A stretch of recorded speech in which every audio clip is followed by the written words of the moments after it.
Jésus n'est pas Dieu. Voilà une affirmation osée et même qui frise l'hérésie, qui doit certainement venir de quelqu'un qui n'a jamais ouvert une Bible. Car il est un fait établi que Jésus est Dieu comme Dieu le Père et le Saint-Esprit. Les trois entités sont égaux en divinité et forment ensemble le Dieu unique des chrétiens, la Sainte Trinité. Mais étrangement, la Bible va rapporter une série de faits qui sont en porte-à-faux avec la divinité de Jésus.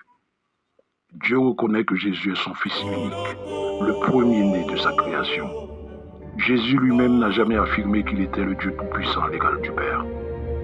Il disait que le Père était plus grand que lui, car il adressait ses prières au Père, à qui il devait l'obéissance la plus absolue, au point d'accepter la mort sacrificielle pour la rédemption des péchés de l'humanité, sur l'injonction de Dieu le Père.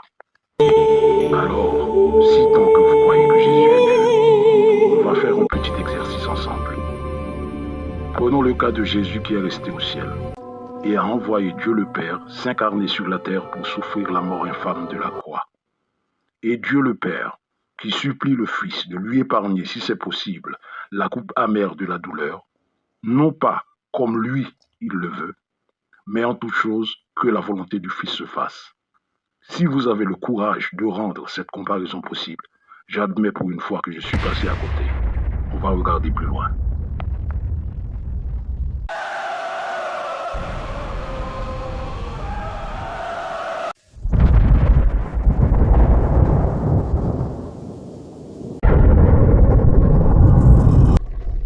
Numéro 2. Dans la ville de Salem, vivait un roi du nom de Melchisédek.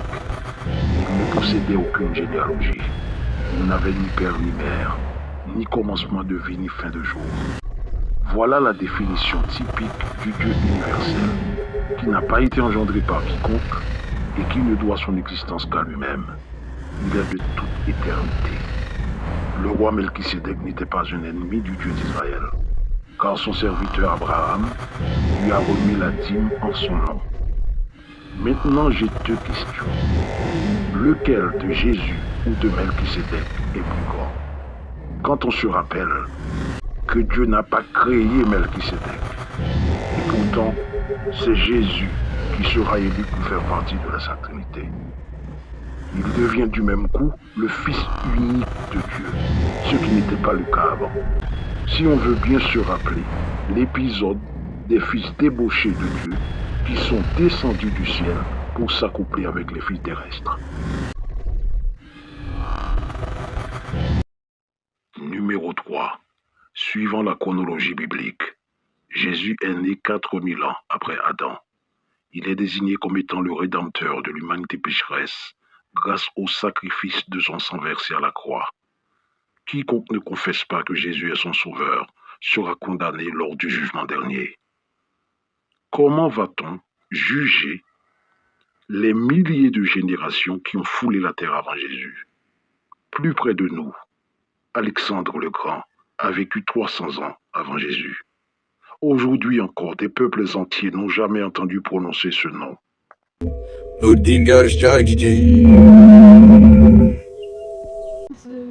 L'évangélisation des peuples n'a jamais été la mission des Hébreux. Au contraire, il leur était formellement interdit de fréquenter les autres nations. Le Dieu d'Israël n'a jamais demandé aux patriarches d'annoncer quoi que ce soit au peuple d'alentour, si ce n'est de les éviter, sinon de les combattre. 4000 ans se sont écoulés, et le Dieu d'Israël n'a jamais milité une seule fois de faire connaître son nom à l'humanité. Il a toujours revendiqué d'être le Dieu d'Israël. Un peuple à part, sa chasse gardée. 6000 ans après Abraham, les Juifs n'ont encore jamais pris l'initiative de faire des adeptes, de mener des campagnes d'évangélisation pour amener des peuples à se convertir à Yahweh, leur Dieu, parce qu'il n'a rien demandé. L'universalité du Dieu d'Israël n'a pris que tardivement cette ampleur avec les apôtres de Jésus qui ont fondé l'Église primitive chrétienne.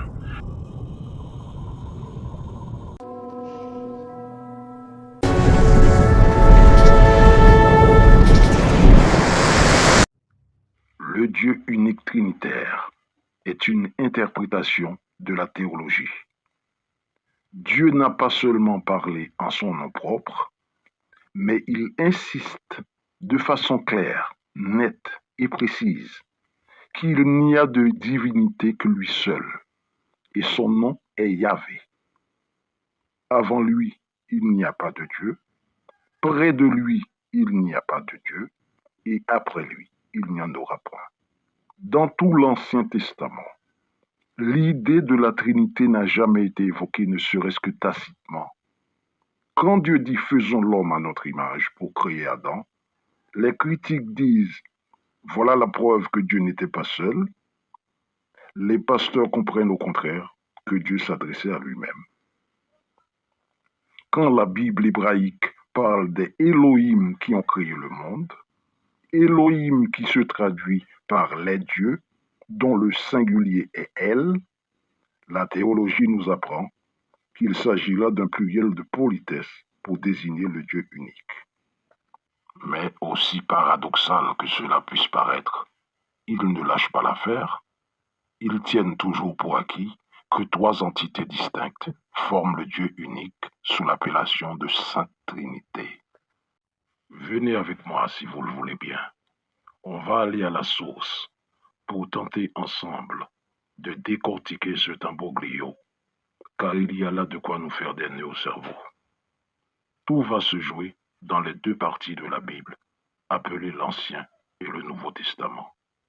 On va étudier le rôle de deux protagonistes, le patriarche Moïse et l'apôtre Jean, qui nous présentent chacun une version différente du commencement du monde. Ils ont tous deux écrit sous l'inspiration divine.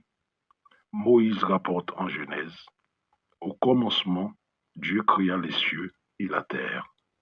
La terre était informe et vide. Il y avait des ténèbres à la surface de l'abîme, et l'Esprit de Dieu se mouvait au-dessus des eaux. Dès lors, toute la création va se dérouler n'impliquant que Dieu seul, et l'allusion faite une seule fois à son esprit qui se mouvait au-dessus des eaux. De deux choses l'une. Soit l'Esprit de Dieu, c'est encore Dieu, soit l'Esprit qui deviendra plus tard le Saint-Esprit, l'entité indépendante qui sera choisie par les partisans du Dieu trinitaire pour être la troisième personne. Mais jamais, jamais, aucune allusion ne sera faite à la deuxième personne, en l'occurrence Jésus. Elle est totalement absente de la création du monde de Moïse.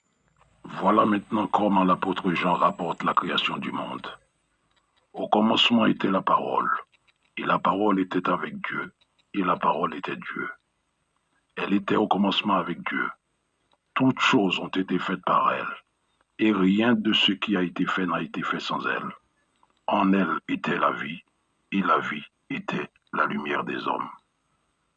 Alors, si on veut bien continuer avec la logique de la Sainte Trinité, ici, l'Esprit ou le Saint-Esprit brille par son absence. L'apôtre ne fait aucun cas de lui. Par contre, toute l'attention est portée sur Jésus, au point même de reléguer Dieu au simple rôle d'observateur, car tout ce qui a été créé a été fait par Jésus, et rien n'a été fait sans lui. Je ne vais pas répondre à cette question, je veux seulement la poser. L'apôtre Jean a-t-il écrit sous l'inspiration divine comme Moïse, ou s'est-il seulement exprimé sous l'influence de sa nouvelle croyance? La version très différente de celle de Moïse du commencement du monde de Jean est intentionnelle. Il ne s'agit pas de quelque faute de frappe de quelqu'un qui écrit pour compléter la Bible. C'est une nette démarcation. Autant que Moïse a ignoré le rôle de Jésus dans la création, Jean a vicieusement ignoré le Saint-Esprit et minimisé la participation de Dieu lui-même.